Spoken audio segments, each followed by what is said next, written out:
del Estado, globalización del Estado.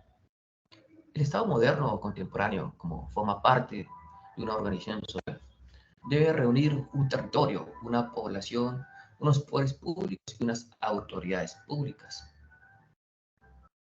El Estado debe tener una autoridad judicial, unos órganos que ejecuten la confiscación de bienes, también imponer unos impuestos como autoridad pública, reclutar un ejército para imponer su autoridad. El Estado debe tener un sentido de nacionalismo, en un origen común, unas élites comunes, una comunidad espiritual, una unidad histórica, una cultura, una religión, una raza, una lengua. No hay nación sin Estado. Para el Estado, la guerra consolida la idea de las naciones. El ejército es una fuerza armada que está al servicio del Estado y la administración pública hace la obtención y el manejo de los impuestos. Con el comercio y la industria se fortalece el Estado con las aduanas como un punto de recaudación fiscal de las finanzas estatales que permite el crecimiento del talento humano, de la burocracia técnico-administrativa. El Estado debe, por medio de sus universidades, transmitir un conocimiento, sus ideas políticas, sus instituciones políticas, eh, para que así la población tenga ese conocimiento estatal de sus ideologías. Las fronteras son una realidad espacial en los estados, son imprescindibles para la convivencia de los estados. Las fronteras son un límite que separa un estado de otro estado. Las fronteras son las líneas divisorias entre ellos. Y así, pues las fronteras constituyen, ¿sí?, los estados nacionales, otorgándole una, un reconocimiento jurídico a cada uno de los estados. Dentro de los estados hay un símbolo que es la bandera, representa una nación, una identidad, una cultura, una patria. La bandera simboliza el conjunto con comunidad estatal. También se han manifestado pues, unos conceptos jurídicos indeterminados hoy en día, como en los estados-nación. Tenemos, por ejemplo, las aguas jurisdiccionales, o el mar territorial, o el mar patrimonial, o la zona económica exclusiva. Es de importancia también, como otro elemento del Estado contemporáneo, las embajadas, ¿sí?, ya que los embajadores son los representantes diplomáticos acreditados en cada uno de los estados en sus relaciones internacionales.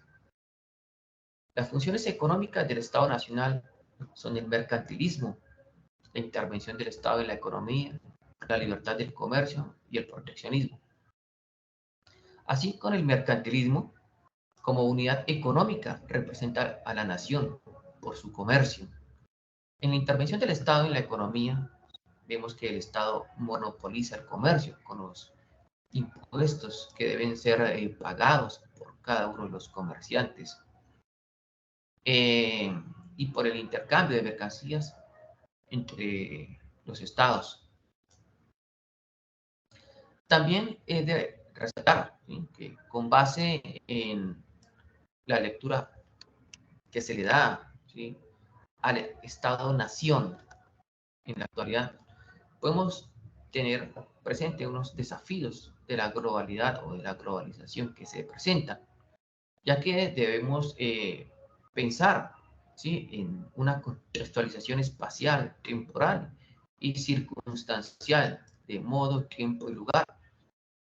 Se debe buscar pues una toma de conciencia por la protección medioambiental, ecológica. Vemos que también en nuestro Estado-nación el urbanismo propende a la rentabilización de la superficie del suelo. Un desafío o reto de la globalización está en la conciencia por el respeto de otras creencias, costumbres, usos, tradiciones, culturas y pensamientos. El pensamiento es un contexto, ¿sí? Que debe, digamos, asumir un sentimiento y un pensamiento, es decir, pensar en la política, en la economía, en la demografía, en la ecología. En sí, hay una fórmula de la antropología o técnicamente de la antropolítica, ¿sí? Que es tomar conciencia en lo que se debe pensar. Hay que pensar global, actuar local, y también pensar local y actuar global. Es decir, aquí se toma en cuenta una localización del pensamiento. La crisis de la modernidad ha estado, digamos, inmersa en el individualismo. El auge económico, mercantil, comercial y capitalista son las características de la época moderna. La técnica se asocia con la ciencia. El pensamiento moderno está marcado por dos ámbitos: por el ámbito del espíritu, que tiene que ver con la filosofía, y por el ámbito de la materia, que tiene que ver con la ciencia, ¿sí? Con la realidad experiencial. En la modernidad hay unos aspectos científicos, ¿sí? Y bien, pues hay una bipolaridad. Hoy en día vemos que nosotros estamos en un mundo en que se busca el éxito, el dinero y el poder, ¿sí? Pero también debemos tener claro que existe la sensibilidad, ¿sí? El alma, el espíritu, la poesía. Entonces debemos eh, imbricar esos dos aspectos. La modernidad consiste en el desarrollo de la ciencia, la técnica, la economía y el capitalismo. La ciencia revoluciona la concepción del mundo. Con la ciencia se producen nuevos conocimientos para el beneficio y el bienestar humano, pero también ha generado destrucción, como por ejemplo las guerras nucleares, ¿sí? Con el holocausto ocasionado, ¿sí? En la población de las ciudades de Hiroshima y Nagasaki en el año de 1945 en la ciudad de Japón. En sí, vemos que cuanto más dominamos las fuerzas materiales del globo terrestre, más degradamos su biosfera. Entonces nos pone a pensar, ¿sí? Que nosotros estamos en este momento, en estos albores iniciales del siglo XXI, con una racionalización en el que le damos privilegio muchas veces a la máquina, a la ciencia, ¿sí? Y por así decirlo, el hombre lo dejamos en un segundo plano, ya que pues, con la lógica alfanumérica de las máquinas artificiales, ¿sí? Se ha sometido a la población humana, se somete a las personas como una pieza más, o un engranaje para su racionalización. Bueno, eh, por el momento esto es mi sustentación del trabajo de la materia de teoría del Estado, dándole créditos a los siguientes autores. Edgar, con su libro Hacia el abismo, globalización en el siglo XXI. Y con otro autor, El desafío de la globalidad, el Estado Nacional y la formación del sistema de estados.